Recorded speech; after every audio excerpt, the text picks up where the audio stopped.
it's just a temporary solution, and it doesn't help. But it's permanent for you. It's a temporary solution for your problems, but it's permanent for you. You don't get to come back from that. You don't get to... Once it's done, it's done. You don't get a second chance. It's not the way to go, I promise. And I know this is probably the longest video I've made so far. I believe so. I think it's 12 and a half minutes. Yeah, it's the longest video I've made so far. But this is a serious situation for me. And it's worth talking about. And I'm wearing the perfect shirt for this. I don't know if you guys know about this campaign, but it's the suicide awareness campaign. And I have lost friends. I have almost lost family members to suicide.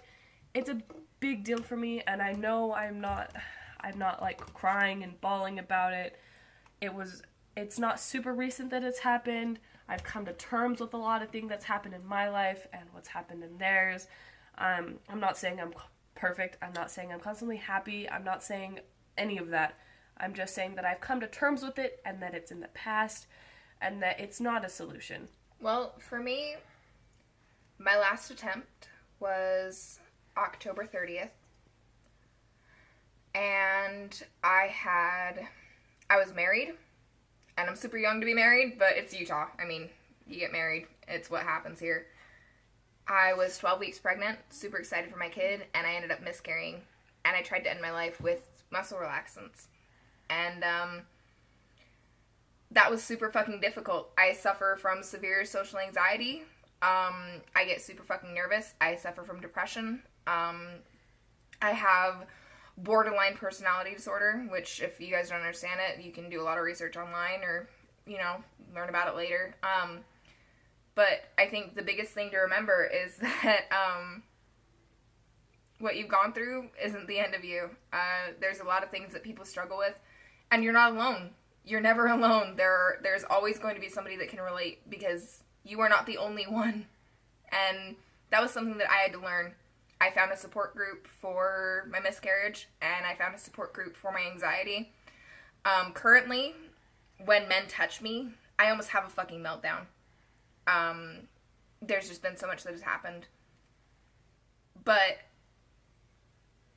you can get through it. Like, I genuinely mean that. Like, I'm pretty fucking close to tears and I never cry. You can fucking get through it. It's not easy, but you can. And I know that we're still laughing and smiling, but as I said, this is... An incredibly serious topic. It's not that it's not a serious topic, it's that I'm not trying to sound selfish, but we are living proof that you can make it through literally any fucking situation and come and find something positive. Austin, I love you as a friend, and I have only known you for maybe a month, not even that long, but you are literally so fucking sweet, and you literally message me. You are one of the few people that message me every single day asking sincerely, how am I? And that, no matter, out of all the hundreds of friends I fucking have on Facebook, you are one of the few people that do that. And honestly, that means a lot to me, because I live in a small town that I moved up right before my senior year, and I knew nobody. I moved into a house that I thought would accept me, that I thought was better than the family I grew up in, that I thought, oh, these people could love me. That didn't happen. The people that I lived with no longer want anything to do with me. I live with two, they've become pretty much my best friends, and their daughter, and they are the sweetest people in the entire world, and they have accepted me for who I am, which has helped me a lot, but I still go to a school that I have one friend that I really talk to, and it's hard.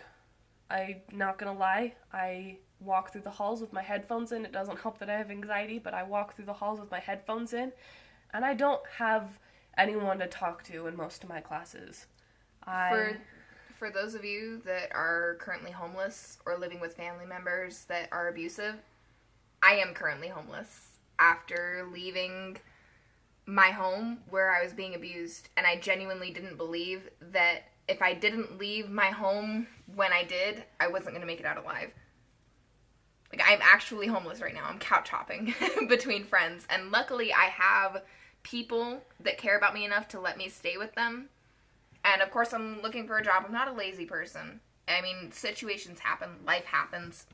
That doesn't mean that you're a bad person or that you're lazy or that you're not trying your best. But there's always a better solution. Always.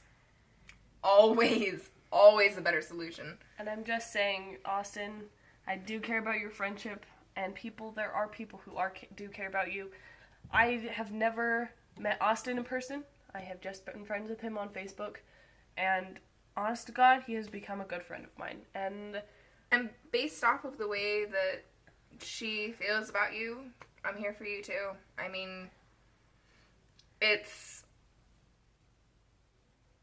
life sucks. I'm going to be honest with you. Life gets shitty and it gets difficult, but you got to get through it. I mean, that's what you're here for.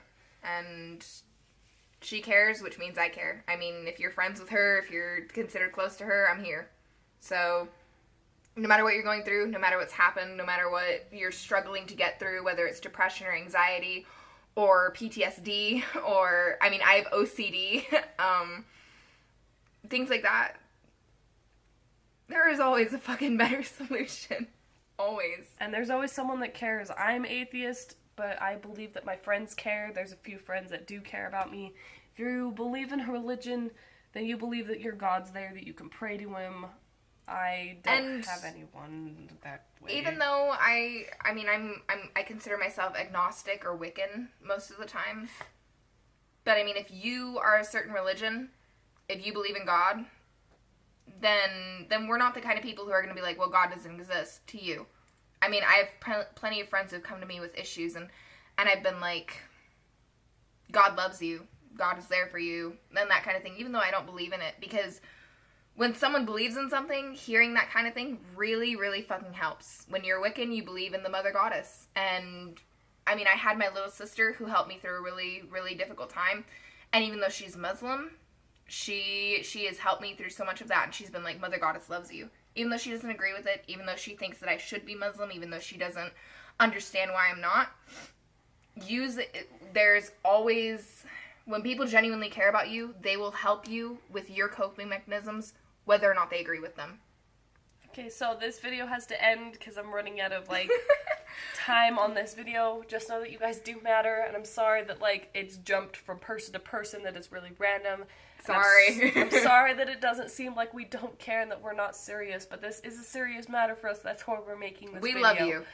But I'm trying to stay positive, so I'm sorry that I don't seem And every night serious. Before you go to bed, something positive. Remember that. Every night before you go to bed, find something positive, even if it's as simple as, I had a good conversation with somebody, or somebody complimented my t-shirt, or my teacher was nice to me, or anything like that. Just one thing positive that happened to you. And just every night. Every night. I do it every night. It will help you. And I love you, pandas. I really, you guys are amazing. Me too. Have a good night, guys. Bye.